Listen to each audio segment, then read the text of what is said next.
Ito yung framing ko dyan eh. Is Sara Duterte toning it down to court congressmen ahead of the impeachment vote, no? Kaya ko siya finarim ng ganyan. I don't know whether you would agree, gentlemen. Pero diba yung interview niya rin sa Filipino community sa The Hague, dahil nakabakasyon na naman yata siya, nandun siya, binisita yung kanyang ama. Yung mga tanong sa kanya yung mga kababayan natin. Pero diba si Vice President, ano yan? Usually mga tanong sa kanya dapat prepared. So kung Siyempre. ganun, I suppose, ano to, pinaghandaan ito. Meron silang naratibong gustong isulong. Diba? Parang medyo nagpapakabait eh. Ahead of the Monday vote sa House of Representatives. Pero okay, what do you think? Tingin ko at this point, baka less pa about yung mga kongresista eh. Kasi sa tingin ko, hindi na uubra yung ganito ka-belated na pagpapakitan tao sa mga congressman na mabait ako, diba? Para maapektuhan yung boto eh. Tingin ko too late na yon. That particular ship has sailed. Lalo na ang kanyang simulang pakikitungo sa House eh napaka-hostile. Diba? In fact, bordering sa pananakot eh. Hindi na nga bordering eh. Outright na pananakot eh. Diba? Even yung kanyang maagang deklarasyon, natatakbo siyang presidente. Sa tingin ko, wala namang ibang intensyon yun kundi paalala doon sa mga kongresistang boboto dito na, oy, pag bumoto kayo laban sa akin, wag niyong kalimutan, baka sa 2028 ako na mauupo at di ko makakalimutan to. Diba? May ganun eh. So ako, tingin ko baka mas handling pa yan for yung trial in more generally. Diba? Kasi kung ako yung nasa kampo ni VP Sara, mag-aalala ako sa dalawang bagay na lumabas sa mga survey nitong mga nakaraang 1 linggo, 2 linggo. Una, yung overwhelming majority ng mga Pilipino na sumusuporta sa pagtuloy ng impeachment trial. Diba? Pinakamababa ako nakita, 67%. 2 out of 3 yun sa mga Pilipino na nagsasabi na gusto nila magpatuloy ang impeachment trial. At diba, kung ikaw ay wala kang ginawa ng nakaraang taon, kundi harangin exactly ang impeachment trial, medyo nakakabahala yung ganong numero, ganong kataas na numero na gusto magpatuloy yung trial. Kasi kung sa House level pa lang, ang dami nang lumabas na mga ebidensya na hanggang ngayon, hindi nila nasasagot ng matino. Hindi nila nabibigyan ng magandang eksplanasyon. Paano pa kaya pag umabot na sa Senado? So, isa yun. Pangalawa, yung mga lumabas na mga survey na lumalabas na yung dating napakalaking halos insurmountable nga na nisasabi ng iba na lamang ni VP Sara sa survey for 2028 presidential elections, halos nabura na eh. Di ba? Sa Pulse Asia survey na lumabas recently, tabla na sila ni Raffy Tulfo. 8 puntos lang ang lamang niya kay... sa one-on-one. 8 puntos lang ang lamang niya kay VP Lenny. Doon sa naunang survey na nilabas ng Okta, ang liit din ng lamang niya kay VP Lenny Robredo. Di ba? Na huwag natin kalimutan na ito yung dalawang tao, yung dalawang kandidatong tinatapat sa kanya dito, nagdeklara yan na pareho na hindi tatakbo. Siya nagdeklara na tatakbo siya. Parang lumingit pa yung lamang niya. So ako, ano ko doon, talagang makukoncern ako doon sa mga numerong yon na may clear trend na parang pabagsak ang kanyang suporta. At malamang, lalo pang bumagsak kapag nagtuloy nga ito impeachment trial na mayorya ng Pilipino ay gustong magtuloy. So sa tingin ko, sila ay naghahabol ng isang image revamp dito sa mga darating ko. Siguro, baka nag-focus group discussion nga yung mga yan eh. Na, ano ba ang pinaka nakakabahala sa iyo para sa personalidad ni VP Sara? At siguro, isa sa mga lumabas, yung parang lagi siyang galit o yung parang lagi siyang merong kaaway o yung parang lumabas sa video niya nung nagbanta siya laban kay BBM at kay First Lady at kay Martin Romualdez. So ngayon, ayan, sinisikap na namang magpakabait. Alalahanin natin hindi ito yung first time na sinubukan nilang gawin yung makeover na yan, di ba? Dati may dami siya mga video na ganyan eh. Yung maski ayos, mas malumanay, pananalita, di ba? Parang softening. So tingin ko, mas in preparation yan, one, specifically for yung impeachment more generally, at pangalawa, para in an attempt na i-arrest yung kanyang, yung pagbagsak ng kanyang suporta na mukhang nagiging mas malinaw dito sa mga huling survey nga na lumabas. Well, I fully agree sa sinabi ni Barry. Yun na yan. Laban ng ano. Elaborate kung bakit ako fully confused. Hingi ako ng permiso. Pwede. Sige. Oo. Siyempre. Pwede. Dahil yung kanyang pagbabago ng tono, nitong nakaraang 2 months pa niya ginagawa eh.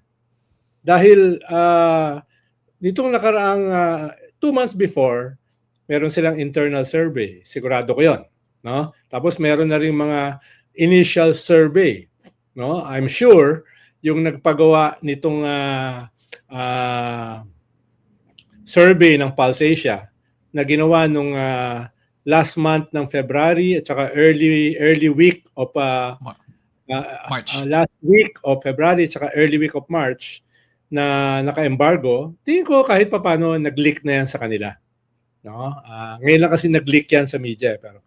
So marami ng mga survey nitong first quarter ng taon na nakikita nila, no, nung nagsabi siya na siya ay tatakbo for president, walang bump. Hindi tumaas. Usually dapat may kahit paano may bump ka. At best ay nagpa-plateau. At worst ay bumababa by increments. No? Kaya nag-a-adjust na sila to 2 months ago pa. Dahil nakita nila yung dati nilang asta na bardagulan, na agresibo, no, matapang, unhinged ay hindi na nakakakuha ng numero katulad before. Ano, wag niyo natin kalimutan nanggaling si Sara sa a high of more than 80%. At ngayon ay mahigit kalahati yung ibinaba niya. 'Di ba? Mula doon. Kaya medyo may kaunting panic time akong nakikita mula sa kanyang kampo. Dahil nga, sabi nga ni Barry, wala pa nga ibang nagpapakilala na kandidato eh. No, yung dalawang katapat niya, pareho nagsabi na hindi tatakbo. So, kanya na, delikado yan para sa kanilang internal assessment. At ang pinakamahalaga, yung mga survey na yan, even itong mga recent surveys na lumabas this month, hindi pa dyan kasama sa kanilang survey period, hindi pa dyan kasama itong Justice Committee hearings. Hindi pa dyan kasama yung Madriaga, hindi pa dyan kasama yung AMLAC, hindi pa dyan kasama yung... At to make matters worse, sablay yung kanilang mga sagot at paliwanag.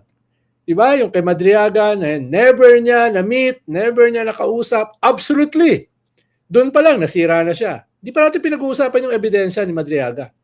Doon sa usapin ng AMLAC, grabe yung paliwanag, no? Dumaan lang, nasa others, etc. etc. They were fumbling all over themselves sa kakapaliwanag nitong usapin na ito at nakadagdag pa sa confusion yung kanyang asawa. Bakit daw siya kasama? No? Doon sa AMLAC. Tapos nabasura yung sinampang reklamo sa QC. Sa Quezon City. Yes. Tama. Ito, mas latest pa yan Pero yung kanilang attempt na patayin yung impeachment through a TRO, hindi rin nag-materialize. Di ba? Blow din sa kanila yan. Yung panghuli na hearing ng Justice Committee na splice daw. No? Splice daw yung kanyang grave threats. Di ba? So, nakadagdag. Grabe na nga yung ebidensya. Grabe pa yung kanilang sagot. No? Kaya I'm sure sa mga susunod na survey cycle, mas lalo silang tatamaan. Kaya kailangan talaga frantic sila na baguhin yung narrative, baguhin yung tono. Whether that will work, I doubt it. Dahil siyempre, yung tono ay dapat nagja-jive din doon sa tao doon sa katauhan. Diba? O yung ribbon cutting sa mga eskwelahan, yung pagdalo sa mga graduation, parang Yung hindi bagay. Tree planting. O tree planting, parang hindi bagay. No? May binabagayan yan May binabagayan yan. So, tingin ko ay medyo nagpapanik na talaga sila. Hindi ba nakakatulong yung lumalabas yung videos ni VP, yung very very articulate, 'di ba? Yung galing niyang magpaliwanag. Tapos extemporaneously, 'di ba? Kaya niyang maglatag ng ideya. Hindi ba nakakatulong 'yon? 'Di ba? Hindi ba nagre-radiate ng ng brilliance niya? Kailangan ba sagutin 'yan? Oo. Parang ibang video yata yung napapanood mo sa napapanood ko video. Mali ba? Sorry, mali yata Iba yata yung napanood ko. Iba yung napanood kong video. Sigurado si BP Sara yung napanood mo. Baka iba. Kaya ako, naniniwala ako sa Magnificent God. Ewan ko kayo. Kaya sa tingin ko, tapos, more and more, hindi na to usapin between Sara and BBM. Di ba? More and more, it's about sino ba yung alternative sa kanya? Di ba? Na hindi magbubuhat nung negative na millstone sa leeg ng gobyerno. Unti-unti, in the next few months, lalabas na, uy, merong alternative kay Sara na hindi naman galing sa gobyerno. Lalo na. Dahil ang strength kasi nila ay nagagamit nila yung atake nila sa mga tao sa gobyerno, lalo na sa usapin ng flood control scandal, para i-attempt na i-boost yung kanilang ratings. Even nga yun, hindi na umuubra eh. Lalo na kung iba na yung susulpot na katapat nila. Hindi rin nakakatulong dun sa kanilang naratibo yung mga tulad ng nangyayari nga dito kay Franco Mabanta o yung nangyayari kay Mike Defensor, na yung mga prominenteng mga alyado at defender nila nasasangkot sa ganitong mga skandalo. Diba? Isipin mo, yung kay Mike Defensor, NBI raid, human trafficking, sex trafficking eh. Parang, diba? Parang ang sama eh. Diba? Ito naman, extortion. Parang, alam mo ba yun? Parang, hindi kung ganito yung mga tao na publicly na-associate sa'yo dahil sila ay mga defender mo, sila ang iyong mga nagsasalita sa media para itulak yung kandidatura at yung mga interest mo. Tapos biglang lalabas na meron sila mga ganyang mga sabit, kabawasan pa yan eh. Yan eh. Tsaka ngayon, 'di ba, dinidikit nila yung may battle of narratives 'di ba? Dinidikit nila si Franco Mabanta kay BBM. Nilalayo sa mga DDS. Pareho naman siya connected dun sa dalawa hindi ba? Parang medyo nalungkot nga ako para kay Franco Mabanta eh. Parang dinis-own siya nung sarili ng mga kasamahan eh, 'di ba? Hindi namin kasamahan niya, BBM 'yan, 'di ba? Wow. Pero speaking of yung mga sablay na paliwanag, tawan-tawa ako doon eh, di ba? Ang sagot nila doon sa 6.7 billion na AMLAC records ay hindi, parang 1,000 lang yan pag dineposito mo, tapos tinanggal mo ulit 2,000. Ang layo naman yata ng 2,000 sa 6.7 billion. Uy, yung mas malala pa, may isa pang paliwanag, 100 pesos. Sabi ko, palit ng palit Hindi, no? At saka malala pa dyan, kung magpaliwanag sila ng bank transaction, yung inflow at outflow, para bang ang bobo nating lahat. Yun sana sasabihin ko. Yung sobrang insulto sa atin eh. Wag na sa atin, dahil talaga namang bobo tayo. Pero yung mamamayang Pilipino, di ba ganun yung trato nila? Di ba?